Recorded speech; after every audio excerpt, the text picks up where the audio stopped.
Көрдүңүздөрбү? Мактай турган иш жасалыптыр.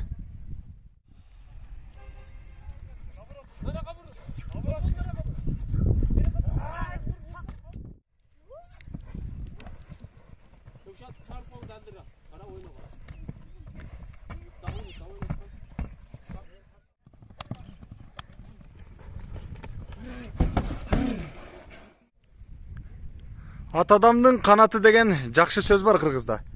Ассаламу алейкум, урматтуу көрөрмандар. Бул Тез Жарыя каналы. Бүгүн 29 август. Күнгө карай экинчи күн. Жалпыңыздарга белгилүү болгондой, бул ипподром Ош областынын Кара Суу районуна караштуу Төлөйкөн аймагында жайгашкан ипподром. Мындайча айтканда, ат чабышка коюлган же болсо атайын көкбөрү ойнолчу жай десек болот. Ушул жайдын жаңы оңдолушу кандай болду? Же болсо оңдолду, баягы эле жаман бойдон жатабы, мындайбы деген суроолорго азыр биз кененирээк бул жактан маалымат алып, сиздерге азыркы абалы тууралуу тааныштырмакчыбыз. Андыктан биздин каналдан алыстабай туруңуздар. Алгачкы эле полянын сыртындагы атайын олтургучтардан баштайлы. Мына ушундай деңгээлде краскаланып, үстү болсо атайын жакшы жабылып, мыкты деңгээлде турат десек болот. Ал эми олтургучтар жаңгы деңгээлде мыкты атайын пластмасса олтургучтардан жаңы коюлуптур. Жасалголоодон өтүптүр десек болот. Капиталный ремонт катары жасалыптыр. Ал эми бул жактарындагы семонтторду атайын краскалап, обшивкалап, мыкты деңгээлде оңдоштур. Бул жактардагы желектерди да жаңылап коюптур. Краскалап, темирлер болсо дагы жаңыланып турат. Атайын мусорный ящикчелер бул жакта. Ал эми мына жердеги адамдар жүрчү тытылып кеткен асфальттарды жаңылап, мыкты деңгээлде кылып, сонун кылып жасап коюштур.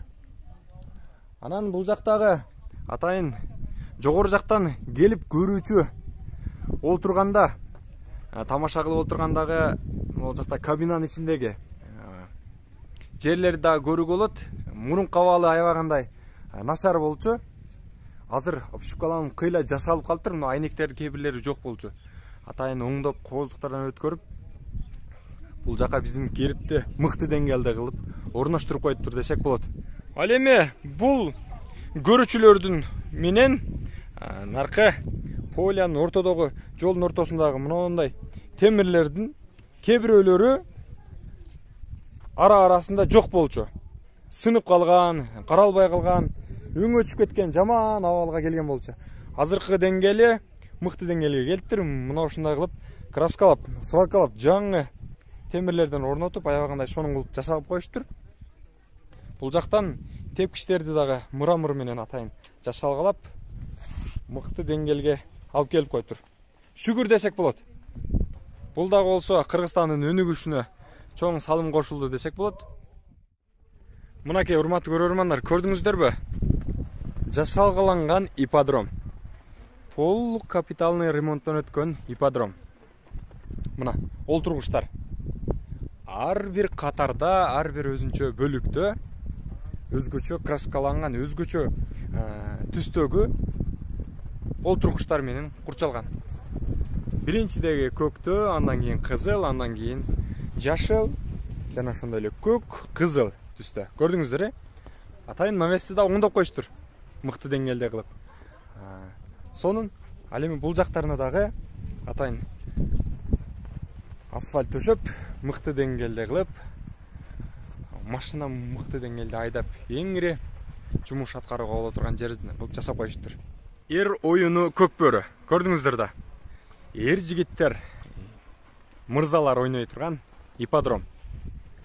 Бул жакта дагы желектер илинген, ар түстөгү достук иретинде илип койгон десек болот. Бул жак кенен болгон чоң ипподром мына. Эки тайгаздан турат бул жерде бирөө, ал эми бул жерде бирөө. Бул жакта биздин желегибиз желбиреп, кыргыз туусу турат. Көрдүңүздөр да. Мынакей ипподромго киргенде мына сол жак тарабы бүт асфальттан өткөн. Кап-кара кылып, мына ушинтип асфальт төшөп койшкан.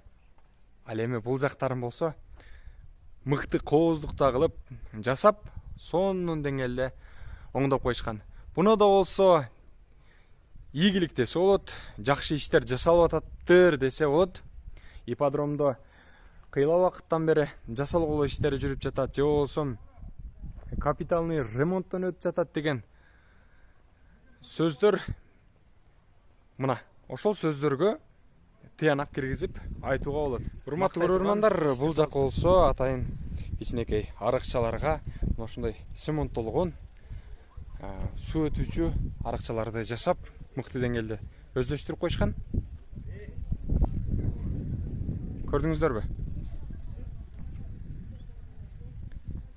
Азыр мен ушул жерден мына Тосмонун ичиндеги ипподромдун дагы ичиндегилерди көргөзө кетейин. Бул жакта чөө өстүрүлүп, суу чачылып, аябагандай жакшы деңгээлде өздөштүрүп койшкан. Ар бир 5 метр сайын мына ушундай крандарды чыгарып, сууларды чыгарып койгон десек болот. Итти айда берек, итти. Ана чөп төгүлүп атат. Мына көрдүңүздөрбү? Ар бир 5-10 метр сайын ушул Тосмонун ичиндеги кенен талаага келди. Бул элдер бүгүн атайын финалга чейинки полуфинал болду. Көкбөрү болду. Ошонун уюштуруучулары жүрөт десек болот. Атайын оюн талаасына кирдик. Оюн талаасында мына ушундай кумду жаңылап аябагандай көп деңгээлде жүрүшкөн. Мурунку кум аябагандай аз болчу, чаңып, чабым болчу. Бүгүн оюн учурунда суу себилип, атайын мындаштырылып, көп чаңыбасын деген ойдо атайын суу себилди, башка болду десек болот. Эскертип айта кетейин, урматтуу көрөрмандар, мен атайын көкбөрүнүн эмес, ушул ипподромдун жасалгасы кандай болду, же болбосо иштери кандай болуп атат, ошол максатта тартууну көздөп чыгарып жаткан учурум бул видеону. Анан көкбөрүнү эмне үчүн тартпадың, көкбөрү керек эле, мондай эле, андай эле дегендер үчүн албетте финал күнү атайын тартып чыгарганга аракет кылам. Биздин Кыргызстандын 7 дубанындагы көкбөрүчүлөр, көкбөрү сүйүүчүлөр үчүн толугу менен тартып чыкканга аракет кылабыз. Бизде чыдамсыздык менен күтө туруңуздар, аракет кылабыз сөзсүз түрдө. Ал эми бул жакта болсо атайын төгүлүп мыкты деңгээлде жасалган. Сонун ол жакта тайгазан десе болот. Бир тайгазан турат, мына көрдүңүздөр, Ал эми экинчи тайгазан бул жакта. Урматтуу көрөрмандар, эртеңки финалда боло турган көкбөрүгө бул жакта даярдык болуп аттыр. Кайсы командасыңар? Карасу? Карасу жергесинен келген команда өзүнчө даярдык кылып атыптыр. Мына өзгөчө оюнчулар экен. Секин таштанган тайгазанга. Даярдык кандай болуп атат жигиттер? Эртеңки оюнда жакшы ийгиликтерге жеткиле. Ийгилик силерге. Урматтуу көрөрмандар, көрдүңүздөрбү? Мына ушундай тайгазанды дагы жаңылап, жакшылап оңдоп коюштур, бирок айрымдар айтып атышат, ичиндеги могул улакты таштай турган жерин дагы кичине карап коюшса болмок деп айтып аткан сөздөр да бар.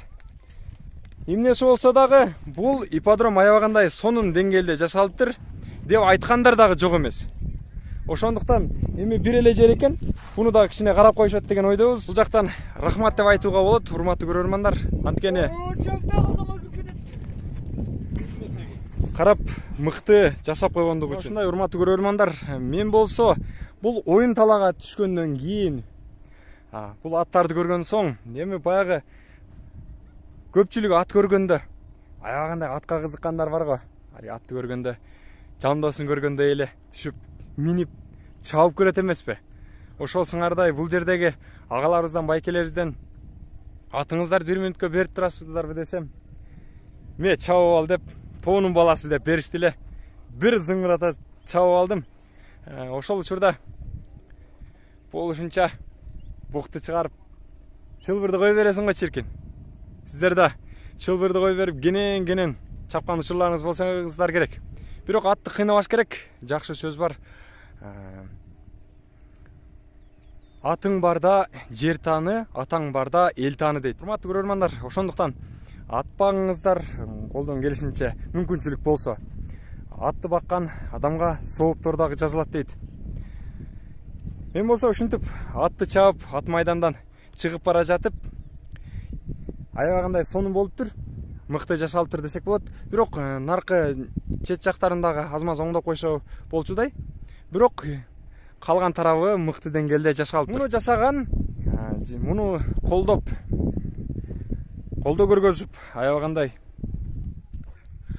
ушул жашалган жакшы иштерди колдоп, жакшы өзүнүн жөрөлгөлөрүн көргөзүп, мыкты иштерди жашап жаткан жогорудагы бийлик башчыларга жана ошондой эле ушул нерсени ким көтөрүп чыккан болсо, колдун учу менен тийгизген болсо да соопко ээ болду десек болот.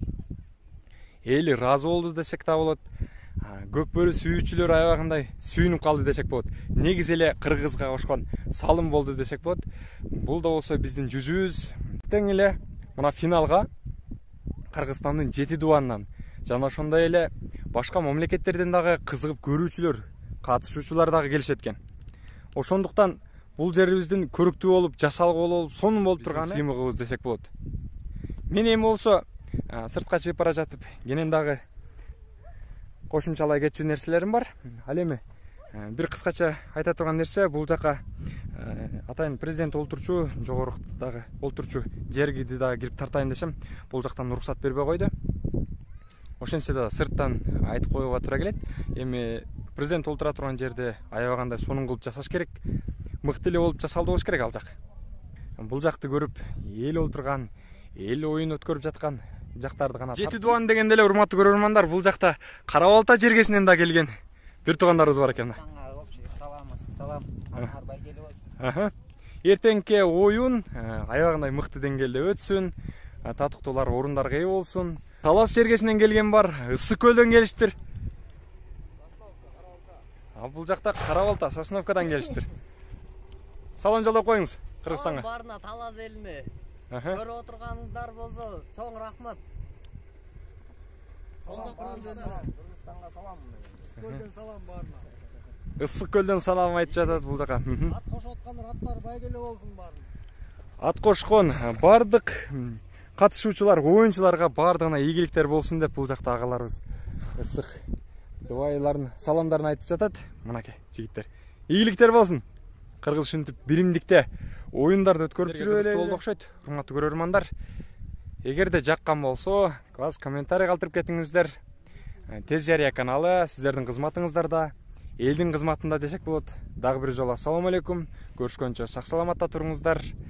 Бизди колдоп туруңуздар. Буюрса, сиздерге кызыктуу болгон нерселердин баарын тарып чыгарабыз.